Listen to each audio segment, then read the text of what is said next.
How to stop sharing call history between iPhones. Hello guys, this is Atticus and welcome back to another tutorial video.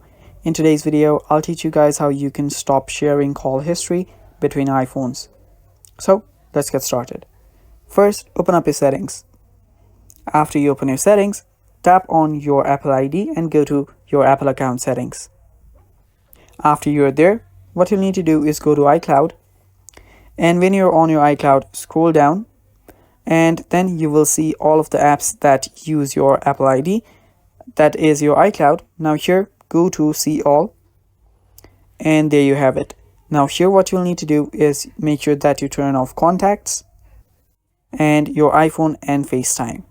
So here you will see iPhone and FaceTime. Make sure that you toggle that button off too. After you've done both of these, your problem will get fixed and you'll stop sharing call history between iPhones. And it's that simple, guys. Thanks for watching. Stay tuned for more, and don't forget to